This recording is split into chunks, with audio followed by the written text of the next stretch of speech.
والله حاجه ما ديروها، والله حاجه ما ديروها. يا والله العظيم كنت جيت في بلاصتي هذيك الهضره اللي قلتها، اقسم بالله العلي العظيم، اقسم بالله العلي العظيم ثلاث. شوف القلب ديالك ينحيوه لك ويغلقوك، يغلقوه تعيش بلا قلب. ارواح انت يا ارواح، هما بيهم هاك ما نكذبوش على رواحتنا خاوتي، انا نحكي الحق. كان انا نجي كلام الحق اخوتي، اسبانيا حكمنا المغاربه، ما نكذبوش على رواحنا. انا نكذب على روحي دوك، انا وليت تكذب على تيك توك، انا ما تكذبش عليا اخو. والله غير جدوك 200 جده وطياره اللي جابك صباح تديك عشيه ويديروا لك 40 فيديو، مش حتى فيديو واحد، فهمت؟ يا تي تي تي تي تي تي فيكم غير هو مشروب قليل،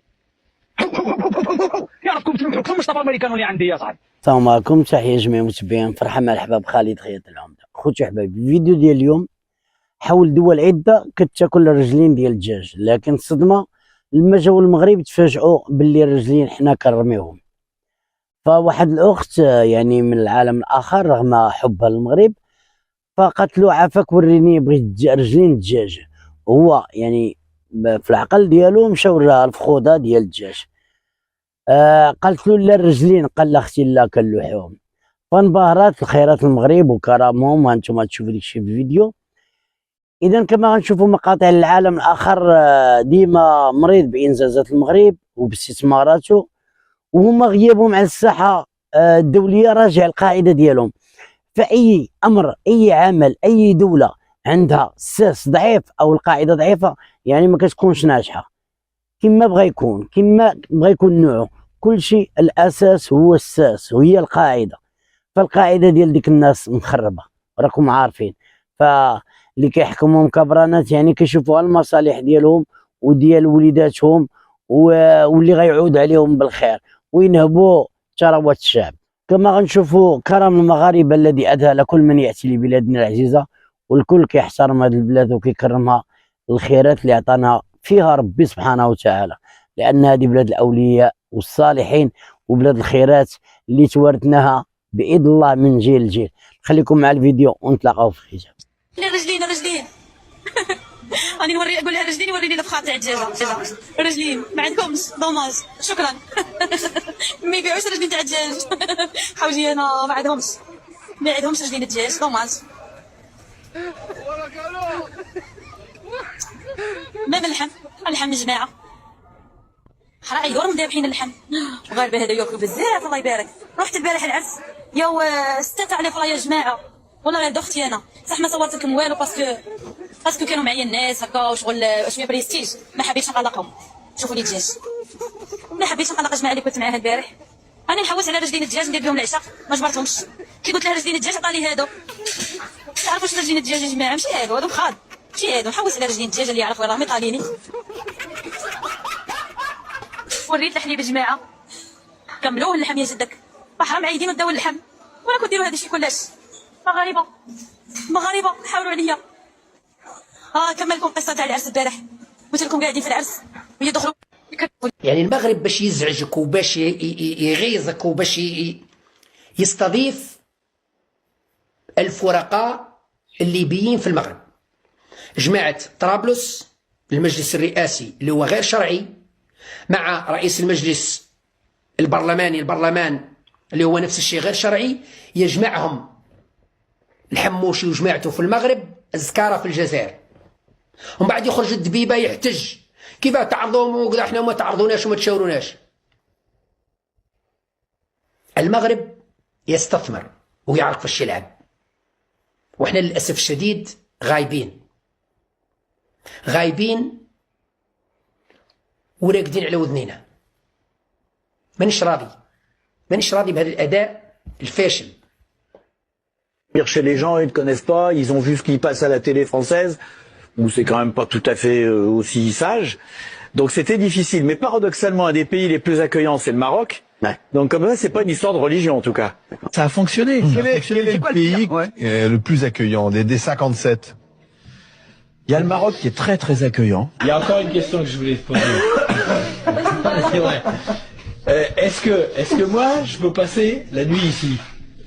Oh ouais, tu peux passer la nuit ici. C'est vrai? C'est ça ce qu'ils m'ont demandé là tout à l'heure. Ils m'ont dit est-ce qu'elle va passer la nuit ici ou est-ce qu'elle va retourner à l'hôtel? Moi je sais pas.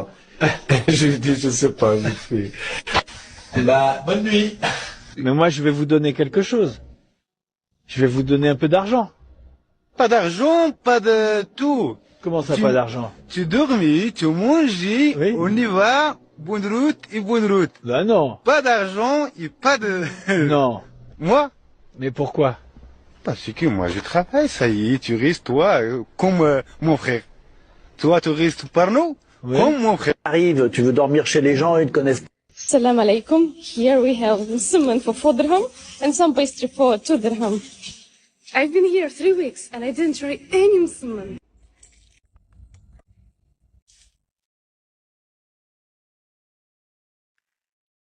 واخا بصحة ورحم أنية. I got salmon fromage for 4 dirham, pastry for 2 dirham. I'm not sure if I'm gonna be eating it, but I just want it.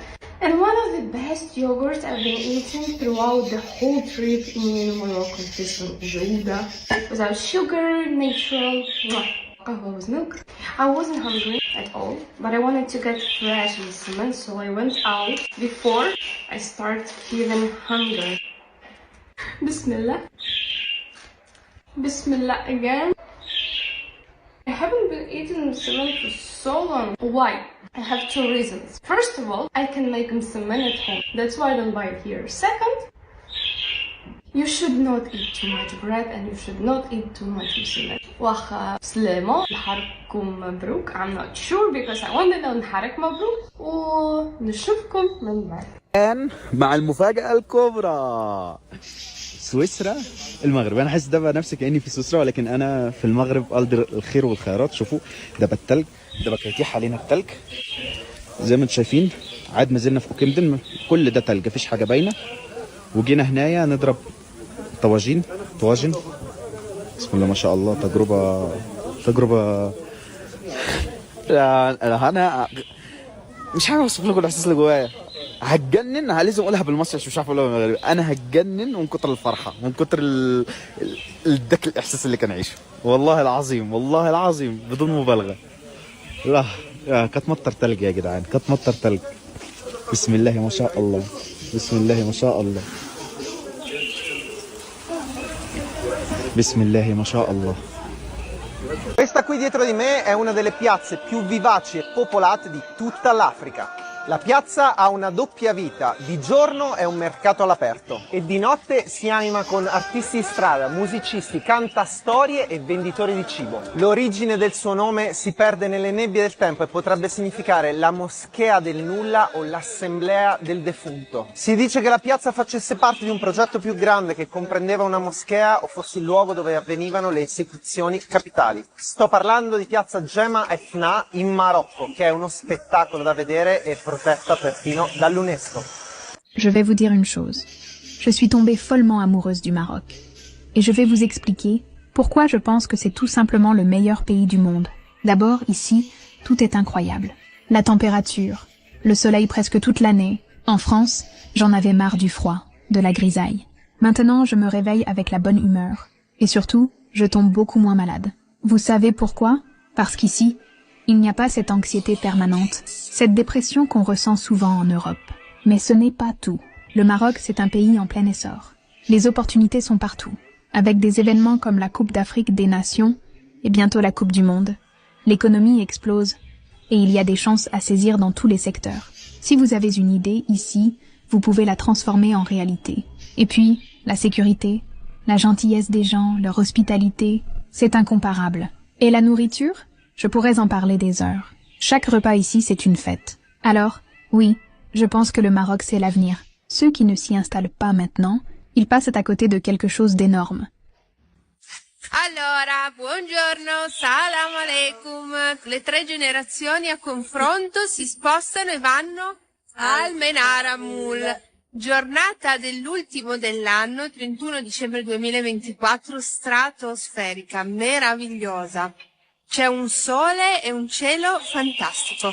E noi vi portiamo con noi. Esatto. Italiano perfetto. Ciao! Ciao! Questo è un corso bellissimo, ben curato e meraviglioso. Ve l'ho già fatto vedere in altri video, ma oggi ve lo faccio vedere di nuovo. Ecco qua, lì ci sono la sede delle banche di Marrakesh E quello è un viale meraviglioso, pulitissimo. Laggiù c'è il teatro e la stazione. Ormai Anna Marrakech a tutti gli effetti. Ciao, a dopo. Eccoci al Menara Mall, bellissimo posto. Poi adesso è fantastico perché ci sono persone come qua dietro, di maniche corte, canottiere, persone come me. إذا كما شفتوا أخوتي صراحة السياح كيعجبهم الحال كثير في بلادنا، فكرم المغاربة وحسن تعاملهم مع الجميع دون استثناء. هادشي هذا كيخليهم يمروا واحد الرسالة سياحية مجانية للمغرب الحمد لله. ديما الله الوطن الملك، وتحية لكم، ونتلاقاو أخوتي في فيديو جديد.